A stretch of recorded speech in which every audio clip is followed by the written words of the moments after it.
Good morning student. आज हम बात करेंगे हमारी पाठ्य पुस्तक का अध्याय 4 पहलवान की ढोलक, जिसके रचयिता हिंदी साहित्य जगत का एक ऐसा साहित्यकार जिसने हिंदी साहित्य जगत में आंचलिक कथा लेखन एवं आंचलिक रचनाओं को प्रमुखता से प्रकट किया या आंचलिक रचनाओं की विधा को जीवंतता प्रदान की और आंचलिक रचनाओं के लेखन की ओर साहित्यकारों को अग्रसर किया।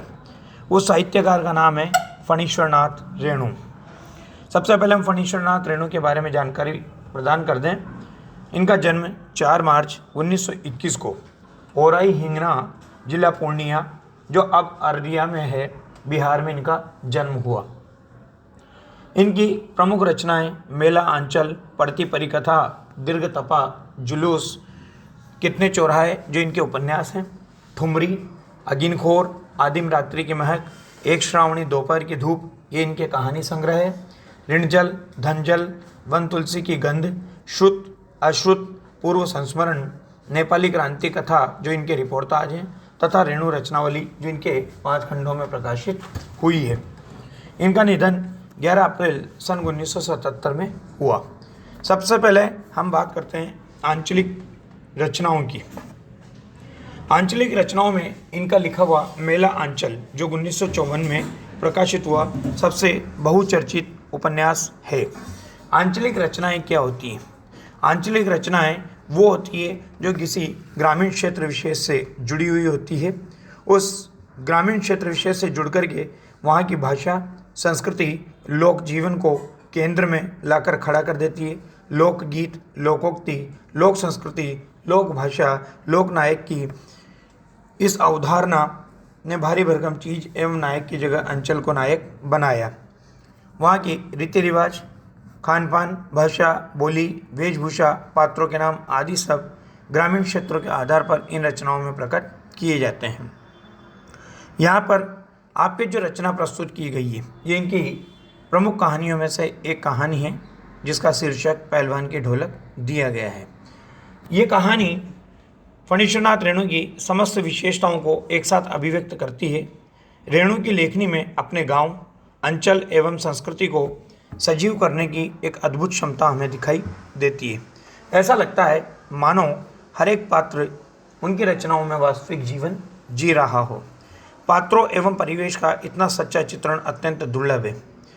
वैसे रेणु गिने चुने कथाकारों में हैं जिन्होंने गद्य में भी संगीत को पैदा किया। अन्यथा ढोलक की उड़ती गिरती आवाज़ और पहलवान के क्रियाकलापों का ऐसा सुंदर सामंजस्य देखने को हमें गद्य की रचनाओं में नहीं मिलता। ये जो कहानी आपको प्रस्तुत की गई है, इन विशेषताओं के साथ रेणु की ये कहानी व्यवस्था के बदलने के साथ लोक कला और इसके कलाकारों के आज वर्तमान में नए खेलों के आगमन होने के साथ अप्रासंगिक हो जाने की कहानी है।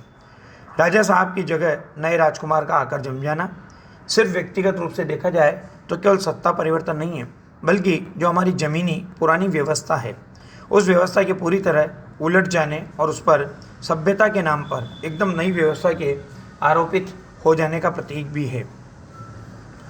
एक तरह से देखा जाए तो ये भारत पर इंडिया के छा जाने की समस्या है, जो लुट्ठन पहलवान को लोक कलाकार के आसन से उठाकर पेट भरने के लिए हाय तौबा करने वाली निरीहता की भूमि पर लाकर पटक देती है। ऐसी स्थिति में गांव की गरीबी पहलवानी जैसे शौक को क्या पालती। फिर भी पहलवान जीवट था, मतलब उसमें जिजीविषा का भाव था, जीवन जीने की इच्छा थी। वो ढोल के बोल में अपने आप को न सिर्फ जिलाए रखता है, बल्कि भूख वो महामारी से दम तोड़ रहे गाँव को मौत से लड़ने की ताकत भी देते रहता है। कहानी के अंत में भूख महामारी की शक्ल में आए मौत के षड्यंत्र ने जब अजय लुट्ठन नामक पहलवान की भरी पूरी पहलवानी को फटे ढोल की पोल में बदल देता है, तो इस करुणा त्रासदी में लुट्ठन हमारे सामने कई सवाल छोड़ जाता है। यह पोल देखी जाए तो पुरानी व्यवस्थाओं की है या नई व्यवस्थाओं की? क्या कला की प्रासंगिकता व्यवस्था की मुखापेक्षी है अथवा उसका कोई स्वतंत्र मूल्य भी है? मनुष्यता की साधना और जीवन सौंदर्य के लिए लोक कलाओं को प्रासंगिक बनाए रखने हेतु हमारी क्या भूमिका हो सकती है? निश्चय ही यह पाठ हमारे मन में कई ऐसे प्रश्न छोड़ जाता है। इसमें देखिए, उस लुट्ठन पहलवान के जीवन के उस घटनाक्रम का उल्लेख किया है जिसके कारण वो पहलवान बना। बचपन में उसके माता पिता के निधन के उपरांत उसका पालन पोषण सास ने किया। उसने जब समाज में देखा कि लोग एक विधवा औरत के साथ कैसे अत्याचार करते हैं तो उन अत्याचारों से बदला लेने का भाव उसके मन में जागृत हुआ और उसने पहलवानी करना प्रारंभ किया। समय के साथ वो धीरे धीरे एक बहुत नामी पहलवान हो गया। नामी पहलवान होने के बाद वो लुट्ठन सिंह पहलवान एक बार पहलवानी के मैदान में उतरता है। पहलवानी के मैदान में श्यामनगर का जो दंगल चल रहा था उसमें वो बड़े बड़े जो पहलवान थे, जो पंजाब से आए हुए थे या दूसरी जगह से आए हुए थे या आसपास के पहलवान थे, चांद सिंह जैसे, उन सबको वो उठाकर पटक देता है। वहाँ पर वो ढोल की आवाज़ के साथ उसमें उत्साह बढ़ता है और उसे वो ढोलक ही अपना गुरु प्रतीत होता है। धीरे धीरे राजा साहब बूढ़े होते हैं और राजकुमार का आगमन होता है। राजकुमार राजा की मृत्यु के उपरांत सत्ता पर आसीन होता है और वो इन प्राचीन खेलों को बंद कर देता है। लुट्ठन जो कि राज पहलवान घोषित हो चुका था उसको बाहर निकाल दिया जाता है। अब उसके लिए आजीविका का संकट खड़ा हो जाता है। वो वापस अपने गांव लौटता है। वो गांव लौटकर गांव के बच्चों को पहलवानी सिखाने लगता है, परंतु गांव के बच्चे क्या खाकर पहलवानी सीखते तो धीरे धीरे उसके शिष्य दूर हो जाते हैं। एक समय ऐसा आता है कि उस गांव में महामारी फैल जाती है। उस महामारी के फैलने के उपरांत वो पहलवान भी उसकी चपेट में आ जाता है और उस महामारी से उसकी मृत्यु हो जाती है। उस घटना को यहाँ पर प्रस्तुत किया है कि कैसे पीढ़ियों का अंतराल, कैसे पीढ़ी का परिवर्तन सत्ताओं के परिवर्तन के साथ साथ शौक के परिवर्तन के साथ साथ जीवन के लिए विनाशकारी भी बन सकता है या लाभदायक भी बन सकता है। उसी बात को यहाँ पर प्रकट किया गया है। प्रारंभ करते हैं जाड़े का दिन। ये वहाँ के वातावरण का, उस महामारी के समय जैसा वातावरण था, उस महामारी के वातावरण का एक भयानक चित्रण प्रस्तुत किया है। जाड़े का दिन अर्थात सर्दी का दिन, अमावस्या की रात थी, ठंडी और काली थी।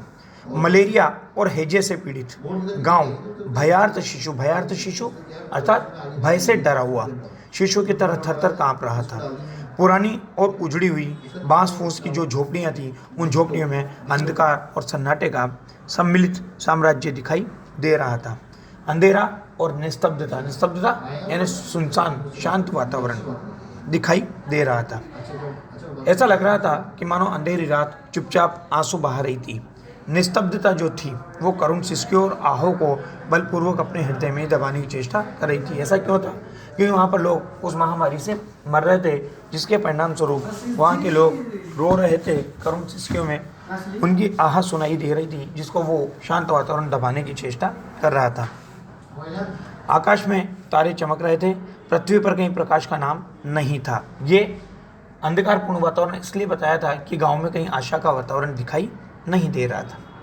आकाश में तारे चमक रहे थे, पृथ्वी पर कहीं प्रकाश का नाम नहीं था। क्यों? क्योंकि जीवन जीने की इच्छा दिखाई नहीं दे रही थी। अब यहाँ पर एक पंक्ति विशेष रूप से कही गई है जिसको आपको अंडरलाइन करना है कि आकाश से टूटकर यदि कोई भावुक तारा पृथ्वी पर जाना भी चाहता तो उसकी ज्योति और शक्ति रास्ते में शेष हो जाती है। अर्थात कहने का अभिप्राय है कि कोई तारा अर्थात कोई व्यक्ति उस महामारी से लड़ने का प्रयास भी करता तो उसका जो जीवन शक्ति थी, उसका जो जीवन का प्रकाश था, वो भी उस महामारी से टक्कर लेते लेते बीच रास्ते में समाप्त हो जाता, अर्थात उसकी सांसें उसका साथ छोड़ देती और अन्य तारे उसकी भावुकता अथवा असफलता पर खिलखिलाकर हंस पड़ते, अर्थात दूसरे लोग उसके इस प्रयास पर हंसने लगते।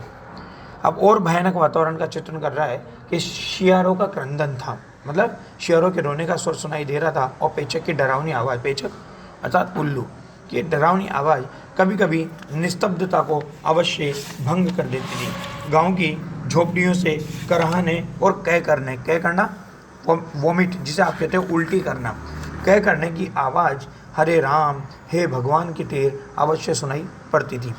बच्चे भी कभी कभी निर्बल कंठों से माँ माँ पुकार कर रो पड़ते थे, पर इससे रात्रि की उस निस्तब्धता में, सुनसान वातावरण में कोई विशेष बाधा नहीं पड़ती थी। अब कुत्तों में परिस्थिति को ताड़ने की यानी अनुभूत करने की, महसूस करने की एक विशेष बुद्धि होती है। वे दिन भर राख के घूरों पर गठरी की तरह सिकुड़कर मन मार कर पड़े रहते थे और संध्या या गंभीर रात्रि को सब मिलकर के उस भयानक वातावरण में रोने लगते थे। रात्रि अपनी भीषणताओं के साथ चलती रहती और उसके सारी भीषणता को ताल ठोक कर कौन ललकारती रहती थी? उस पहलवान की ढोलक। सिर्फ पहलवान की ढोलक संध्या से लेकर प्रातःकाल तक एक ही गति से बजती रहती, चटदा गिड़धा चटदा गिड़धा। अब इसका मीनिंग क्या निकाला है इसने? पहलवान के दृष्टिकोण में इसका मीनिंग था यानी आजा बिड़ जा, आजा बिड़ जा। बीच बीच में चटाक चढ़दा, इसका मीनिंग क्या निकालता था वो? यानी उठाकर पटक दे, उठाकर पटक दे। यही आवाज़ उस मृत गांव में संजीवनी शक्ति भरती रहती थी। लुट्ठन सिंह पहलवान। यूँ तो वो कहा करता था कि लुट्ठन सिंह पहलवान को ऑल इंडिया भर के लोग जानते हैं, किंतु उसके ऑल इंडिया की सीमा शायद एक जिले की सीमा के बराबर ही थी। जिले भर के लोग उसके नाम से अवश्य परिचित थे। बाकी हम बाद में पढ़ेंगे। धन्यवाद।